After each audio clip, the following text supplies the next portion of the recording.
कहानी की शुरुआत 1977 में मिडल ईस्ट की एक इमारत से होती है, जहां हैरी एक आदमी से पूछताछ कर रहा था कि तभी उसकी नजर उस आदमी के मुंह में मौजूद एक पिन पर पड़ी, जिसे देखते ही ली ने अपने साथियों की जान बचाने के लिए खुद उस आदमी के ऊपर छलांग मार दी, जिसके बाद एक जोरदार धमाका हुआ जिसमें ली की जान चली गई। अपने साथी की इस बहादुरी से हैरी, मर्लिन और लैंसलॉट बहुत ज्यादा प्रभावित थे। इसके बाद हैरी लंदन में ली की विधवा बीवी मिचेल से मिलने उसके घर गया, जहाँ उसने मिचेल को एक खास मेडल दिया जिसके पीछे कुछ नंबर लिखे हुए थे, जिनका इस्तेमाल वो कभी भी मदद मांगने के लिए कर सकती है। पर मिचेल ने इस मेडल को लेने से साफ इनकार कर दिया, जिसके बाद हैरी ने वो मेडल ली के बेटे एग्जी को दे दिया कि हो सकता है कभी उसे इसकी जरूरत पड़ जाए। खैर, इसके 17 साल बाद अर्जेंटीना में प्रोफेसर आर्नोल्ड को कुछ लोगों ने बंधक बना लिया था, जो अब अपने बॉस के आने का इंतजार कर रहे थे कि तभी उन्हें दरवाजे पर एक दस्तक सुनाई दी, और जैसे ही एक आदमी ने दरवाजा खोला तो उसके सामने लैंसलॉट खड़ा था, जिसने अगले ही सेकंड उस आदमी पर हमला कर दिया और फिर एक एक करके वहाँ मौजूद सभी आदमियों को खत्म करता चला गया। तभी लैंसलॉट को दरवाजे पर एक और दस्तक सुनाई दी, और जैसे ही वो दरवाजा खोलने के लिए गया तो जजेल नाम की एक औरत ने अपनी ब्लेड लगी हुई टांगों से उसे 2 टुकड़ों में काट दिया।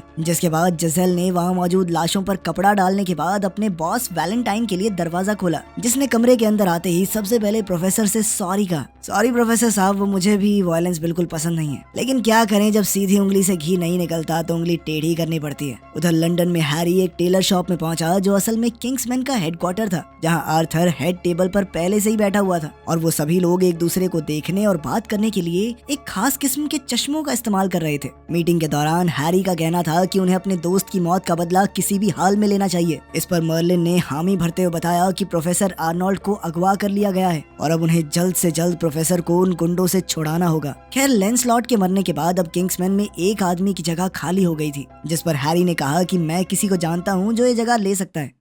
उधर अब तक एग्जी भी काफी बड़ा हो चुका था और अब वो अपनी माँ मिचेल और उसके नए पति डीन के साथ एक छोटे से घर में रहता था। लेकिन डीन और एग्जी का रिश्ता कुछ खास अच्छा नहीं था और उन दोनों में अक्सर बहस चलती रहती। हर बार की तरह डीन से बहस करने के बाद एग्जी अपने दोस्तों के साथ शराब पीने के लिए एक बार में पहुंचा, लेकिन इस बार डीन ने अपने एक दोस्त रॉटवाइलर और दूसरे साथियों को एग्जी को पीटने के लिए कहा, जिसके बाद रॉटवाइलर और उसके साथियों ने एग्जी को परेशान करना शुरू कर दिया। पर इस बहस के बीच एग्जी ने किसी तरह से रॉटवाइलर की गाड़ी की चाबी उठा ली, जिसके बाद उसने बाहर जाते ही उसकी गाड़ी को पागलों की तरह घुमाना शुरू कर दिया। और जैसे ही रॉटवाइलर को इसके बारे में पता चला तो उसने डीन को खबर देने के लिए तुरंत ही उसे फोन किया, पर तब तक पुलिस ने भी एग्जी का पीछा करना शुरू कर दिया था, जिनसे बचने के चक्कर में एग्जी गाड़ी को रिवर्स गियर में भगा रहा था। लेकिन इसी चक्कर में उसने गलती से गाड़ी को ठोक दिया, लेकिन इसके बावजूद वो रुका नहीं और उसने एक बार फिर भागने की कोशिश की, जिसके चलते इस बार तो उसने पुलिस की गाड़ी को ही टक्कर मार दी। जिसके बाद उसे पकड़कर पुलिस स्टेशन ले जाया गया, जहाँ एक डिटेक्टिव उससे पूछताछ करने की पूरी कोशिश कर रहा था,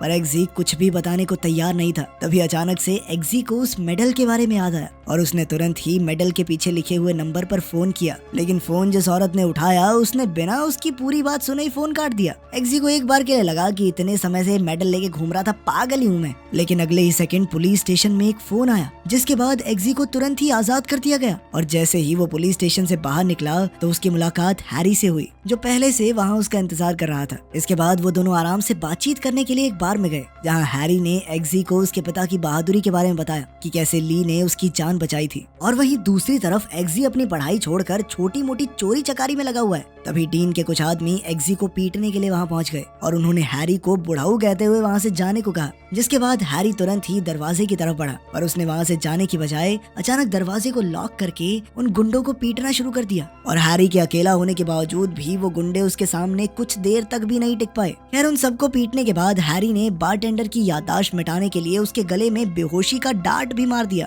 और जैसे ही वो एग्जी की तरफ मुड़ा तो एग्जी ने तुरंत ही कहा कि मैं किसी को कुछ नहीं बताऊंगा, मुझे मत बेहोश करना, जिसे सुनकर हैरी काफी खुश हुआ और उसने जाने से पहले एग्जी को शाबाशी भी दी। उधर न्यूज पर वैलेंटाइन अपनी जिंदगी पर बनी हुई एक फिल्म के बारे में बात कर रहा था, और इधर जैसे ही एग्जी वापस अपने घर पहुंचा तो डीन ने उसे बुरी तरह पीटना शुरू कर दिया। और अब वो किसी भी हाल में उस बूढ़े आदमी के बारे में जानना चाहता था जिसने उसके आदमियों को पीटा था, लेकिन एग्जी कुछ भी बताने को तैयार नहीं था। वहीं दूसरी तरफ एग्जी की पीठ पर लगे एक माइक के जरिए हैरी सब कुछ सुन रहा था, और जब ये बात काफी ज्यादा बढ़ गई तो उसने बीच में आकर डीन को जान से मारने की धमकी देते हुए एग्जी को छोड़ने को कहा। पर जैसे ही एग्जी वहाँ से निकला तो बाहर पहले ही कुछ गुंडे उसका इंतजार कर रहे थे, जिनसे बचने के लिए एग्जी ने दीवारों को टापना शुरू कर दिया और वो मस्त पार्कोर करते हुए वहाँ से बाल बाल बचकर एक टेलर शॉप में पहुंचा, जहाँ हैरी पहले से उसका इंतजार कर रहा था।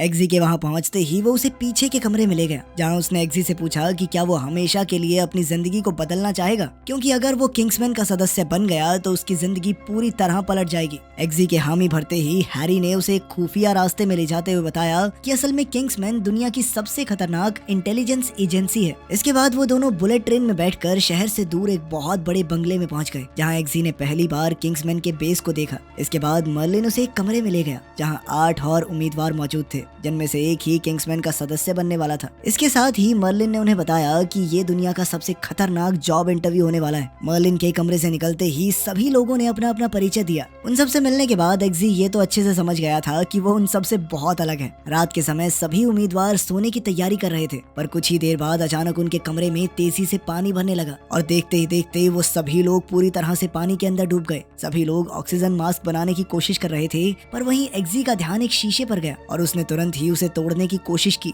वहीं उस शीशे के दूसरी तरफ मर्लिन खड़ा हुआ था और उसके वहां से हटते ही वो शीशा टूट गया। एग्जी को उसकी सूझबूझ के लिए शाबाशी देते हुए मर्लिन ने उन सभी को बताया कि वो लोग अपने पहले टेस्ट में फेल हो चुके हैं, क्योंकि उन्होंने अपने एक साथी को मरने के लिए पीछे छोड़ दिया। जिसके बाद सभी उम्मीदवार तुरंत ये समझ गए कि ये परीक्षा मजाक नहीं होने वाली। उधर प्रोफेसर आर्नोल्ड ने वापस अपने काम पर आना शुरू कर दिया था, जहां उनकी मुलाकात हैरी से हुई। हैरी जानता था कि जरूर प्रोफेसर आर्नोल्ड ने बहुत जरूरी जानकारी किडनैपर्स को दे दी है, इसी शर्त पर उसे आजाद किया गया होगा। लेकिन जब प्रोफेसर प्यार से कुछ भी बताने को तैयार नहीं हुआ तो हैरी ने उसका कान खींचना शुरू कर दिया। पर अगले ही सेकंड प्रोफेसर के सर में एक धमाका हुआ, जिसके बाद अचानक 2 आदमियों ने हैरी पर हमला करना शुरू कर दिया, जिनसे बचने के लिए वो खिड़की के रास्ते भागा। उधर वैलेंटाइन ये जानकर खुश था कि उसकी सिक्योरिटी उनके काम आई। उधर वैलेंटाइन को जैसे ही इस बारे में पता चला तो उसने तुरंत अपने आदमियों से कहा कि पता लगाओ कि आदमी कौन है, और साथ ही उसने अपने आदमियों से कहा कि उसके खुफिया काम को जल्द से जल्द पूरा करें। उधर मर्लिन ने सभी उम्मीदवारों को बताया कि उन सभी को एक एक पपी अडॉप्ट करना होगा, जो पूरी ट्रेनिंग में उनके साथ रहेगा। इधर हैरी अपने ऊपर हुए हमले की वजह से हॉस्पिटल में दाखिल था। खैर जल्द ही एग्जी को पता चला कि हैरी को एक मिशन में बहुत ज्यादा चोट लगी है और वो हॉस्पिटल में भर्ती है। जब एग्जी उससे मिलने के लिए आया तो मर्लिन ने उसे सिर्फ अपनी ट्रेनिंग पर ध्यान देने को कहा, लेकिन ट्रेनिंग भी कुछ खास नहीं चल रही थी, क्योंकि एग्जी का पपी बहुत ज्यादा आलसी था। दूसरी तरफ वैलेंटाइन अपनी फैक्ट्री में चिप्स को बनते हुए देख रहा था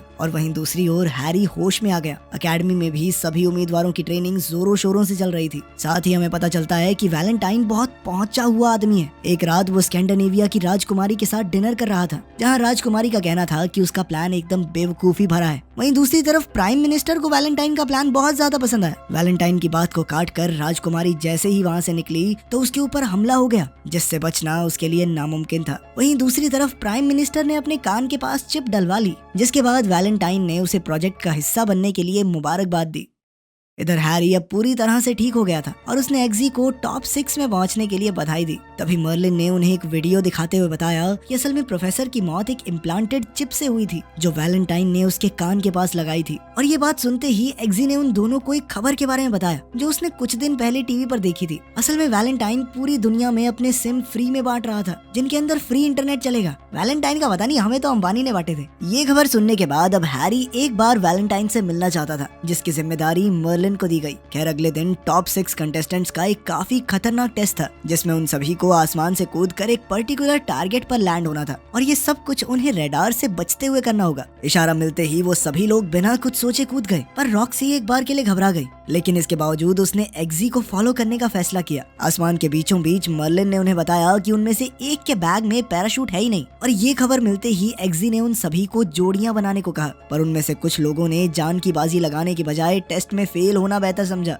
और एक एक करके उन्होंने अपना पैराशूट खोलना शुरू कर दिया, जिसके बाद अब सिर्फ रॉक्सी और एग्जी ही बचे हुए थे। और जैसे ही उन्होंने रेडार डिटेक्शन को पार किया तो एग्जी ने रॉक्सी का पैराशूट खोल दिया, जिसके बाद वो दोनों सही सलामत टारगेट पर लैंड कर गए। टेस्ट के बाद मर्लिन ने एग्जी और रॉक्सी को पास तो कर दिया, पर एग्जी कहने लगा कि आखिर मेरे ही बैग में पैराशूट क्यों नहीं डाला, जिस पर मर्लिन ने कहा कि पैराशूट तो सबके बैग में था, ये सिर्फ उनके दिमाग को ट्रिक करने के लिए एक टेस्ट था। उस रात हैरी वैलेंटाइन के एक चैरिटी इवेंट में पहुंचा, जहां जाकर उसे पता चला कि हैरी ने इतनी बड़ी डोनेशन कर दी थी कि वैलेंटाइन ने पूरी पार्टी कैंसिल कर दी, और वो उसे लेकर एक खास कमरे में पहुंचा, जिसके बाद जिसेल उन दोनों के लिए खाना लेकर आई, जिसे खाते हुए हैरी ने वैलेंटाइन से थोड़ी बातचीत की। लेकिन तभी अचानक वैलेंटाइन ने उससे पूछा कि तुमने जासूस मूवीज देखी है क्या? और इस सवाल के बाद वो दोनों ऐसे बात करने लगे मानो एक दूसरे की असलियत के बारे में जानते हो। हैरी को अलविदा कहने के बाद जब जिजेल ने वैलेंटाइन से पूछा कि तुमने इसे जाने क्यों दिया, तो वैलेंटाइन ने बताया कि मैंने इसकी ड्रिंक में एक माइक्रो नैनो चिप डाल दी थी। उधर हैरी को भी वैलेंटाइन के एक चर्च ग्रुप से जुड़े होने की खबर मिली। इधर वैलेंटाइन एक बार फिर से स्कैंडिनेवियन राजकुमारी से मिला जो अब भी उसकी शर्तों को मानने से साफ इनकार कर रही थी। साथ ही वैलेंटाइन ने उस जगह पर कई और फेमस लोगों को भी कैद किया हुआ था। वहीं दूसरी ओर वैलेंटाइन के फ्री सिम्स के लिए दुकानों पर भीड़ लग गई थी। खैर उधर किंग्समैन के हेडक्वार्टर्स में मर्लिन ने तीनों उम्मीदवारों को उनके टारगेट्स की फोटो दी जिनको हराने के बाद ही वो टेस्ट में पास हो पाएंगे। पर जैसे ही वो ये काम करने के लिए क्लब में पहुंचे तो अचानक एक ड्रिंक पीते ही तीनों बेहोश हो गए। और जब एग्जी की आंख खुली तो वो एक ट्रेन ट्रैक पर बंधा हुआ था जहाँ एक आदमी उससे किंग्समैन के बारे में पूछ रहा था, पर एग्जी ने उसे कुछ भी बताने से इनकार कर दिया और तभी एक ट्रेन उसके ऊपर से गुजर गई। लेकिन इससे उसे कुछ भी नहीं हुआ। असल में यही उनका टेस्ट था जिसमें एग्जी पास हो गया था, पर वहीं चार्ली इस टेस्ट को पास नहीं कर पाया। उधर वैलेंटाइन का मेन प्रोजेक्ट भी टेस्टिंग स्टेज पर पहुंच गया था। एग्जी की कमाल की परफॉर्मेंस के बाद हैरी उसे एक टेलर शॉप में लेकर गया क्योंकि वो एग्जी को एक बुलेट प्रूफ सूट गिफ्ट करना चाहता था। लेकिन वो उसे कमरा नंबर 3 में लेकर गया जहां अलग अलग तरह के हथियार पड़े हुए थे। और जब वो लोग वहां से बाहर निकल रहे थे तो उनकी मुलाकात वैलेंटाइन से हुई जो अपने लिए एक सूट सिलवाने वहां आया हुआ था। और हैरी से बात करने के बाद वो चुपचाप वहां से चला गया। पर इसी दौरान हैरी ने उसके शरीर पर एक बहुत छोटा सा माइक लगा दिया। इसके बाद एग्जी की मुलाकात आर्थर से हुई जिसने उसे एक गन पकड़ाते हुए अपने पपी को गोली मारने को कहा। और उधर मर्लिन ने भी रॉक्सी को ऐसा ही करने को कहा। एग्जी ने उस कुत्ते पर बंदूक तो तानी पर उसने गोली चलाने से इनकार करते हुए अपनी बंदूक आर्थर को पकड़ा दी और तभी उन्हें रॉक्सी के कमरे से गोली की आवाज सुनाई दी। जिसके बाद आर्थर ने एग्जी को वापस अपने घर जाने को कहा और इधर रॉक्सी को लैंसलॉट के नाम से भर्ती कर लिया गया। घर पहुंचने के बाद एग्जी किसी भी हाल में अपनी पुरानी जिंदगी में वापस नहीं जाना चाहता था और तभी उसकी मुलाकात अपनी माँ से हुई जिनकी आंख के पास एक चोट का निशान था और अब एग्जी ये और नहीं झेलने वाला था और इसीलिए वो डीन से सीधे तौर पर लड़ने पहुंचा। पर जैसे ही डीन ने अपने आदमियों को अंदर भेजा तभी अचानक एग्जी की गाड़ी अपने आप चलकर हैरी के पास चली आई। हैरी ने एग्जी को ट्रिगर न दबाने के लिए काफी देर तक डांटा लेकिन फिर बाद में बताया कि ये भी आखिरी टेस्ट था। इन सभी टेस्ट्स के दौरान जितने भी लोगों की जान गई थी वो असल में मरे नहीं थे, असल में वो सभी लोग जिंदा थे। तभी मर्लिन ने हैरी के साथ संपर्क करते हुए उसे वैलेंटाइन की बातें सुनाई जहां वो किसी को बता रहा था कि अब उनके सिम पूरी दुनिया में फैल चुके हैं और अगर उनके चर्च ट्रायल सही रहे तो वो लोग प्लान को लॉन्च कर देंगे। ये बात सुनते ही हैरी तुरंत उस चर्च ग्रुप को चेक करने निकल गया जिसके बारे में उसे पता चला था। वहाँ पास्टर जोर जोर से चिल्लाकर अमेरिकी सरकार के लिए अपनी नफरत बयां कर रहा था और तभी वैलेंटाइन ने 1000 फीट दूर बैठकर अपने सिम्स के जरिए प्रोग्राम लॉन्च कर दिया जिसके तुरंत बाद एक औरत ने हैरी पर चिल्लाना शुरू कर दिया और हैरी ने भी तुरंत उसे गोली मार दी। इसके बाद चर्च के अंदर एक युद्ध शुरू हो गया जहाँ लोग हैरी को मारना चाह रहे थे पर ये इतना आसान नहीं था और हैरी एक जंगली जानवर की तरह सबको मार रहा था। मर्लिन चाहकर भी उसे रोक नहीं पाया और वहीं वैलेंटाइन किसी भी हाल में हैरी को खत्म करना चाहता था। लेकिन इस सब के बावजूद भी हैरी उस चर्च से जिंदा बाहर निकलने वाला इकलौता इंसान बना। ये देखकर एग्जी और मर्लिन दोनों ही हैरान थे।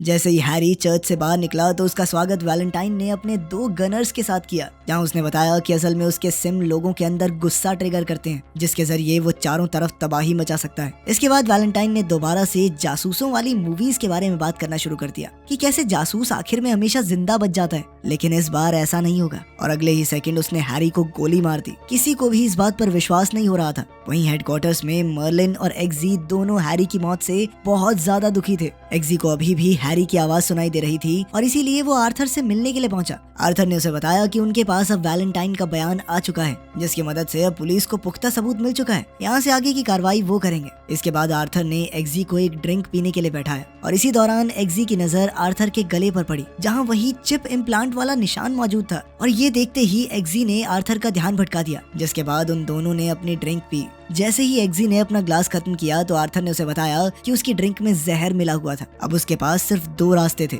या तो वो वैलेंटाइन के प्रोजेक्ट का हिस्सा बन जाए या फिर भगवान के प्रोजेक्ट का। आर्थर के मुताबिक धरती अपने अंदर रह रहे वायरस को खत्म करना चाहती है जो कोई और नहीं बल्कि इंसान ही थे और वैलेंटाइन के मुताबिक अगर धरती को तबाह होने से कोई बचा सकता है तो वो होगा इंसानों का खात्मा। लेकिन उसका ये सारा भाषण सुनने के बाद भी एग्जी उसके साथ जुड़ने के लिए तैयार नहीं हुआ। जिसके बाद आर्थर ने जहर को एक्टिवेट कर दिया जिसका असर एग्जी के ऊपर नहीं बल्कि आर्थर के ऊपर ही हुआ क्योंकि एग्जी ने दोनों ड्रिंक्स को बदल दिया था। आर्थर के मरते ही एग्जी ने तुरंत उसके गले में लगी हुई चिप को निकाल लिया। उधर पूरी दुनिया के सिम एक्टिवेट होने में अब सिर्फ 6 घंटे बचे हुए थे और जैसे ही मर्लिन को आर्थर के बारे में पता चला तो उसने इस मिशन को रॉक्सी और एग्जी के साथ ही करने का का फैसला किया, जिसके बाद वो लोग एक प्राइवेट प्लेन में सवार हो गए, जहां मर्लिन ने उन्हें बताया कि उन्हें सबसे पहले वैलेंटाइन की एक सैटेलाइट को तबाह करना पड़ेगा ताकि मर्लिन को मेन सिस्टम में घुसकर उसे बंद करने का समय मिल सके। सैटेलाइट को तबाह करने का काम रॉक्सी को दिया गया, जिसे एटमॉस्फेयर में पहुंचते ही सैटेलाइट पर हमला करना था। रॉक्सी को छोड़ने के बाद अब एक्जी को आर्थर के इन्विटेशन का इस्तेमाल करना था। उधर वैलेंटाइन सभी को एक मोटिवेशनल स्पीच दे रहा था कि कैसे आज उन्हें मरने वाले लोगों का जश्न मनाना है। इधर एक्जी हैरी का दिया हुआ सूट पहनकर पूरी तरह तैयार था। सेफ हाउस के पास पहुंचते ही उन्हें लैंड करने की अनुमति मिल गई और तब तक एक्जी ने आने वाले खतरे को भी भांप लिया था।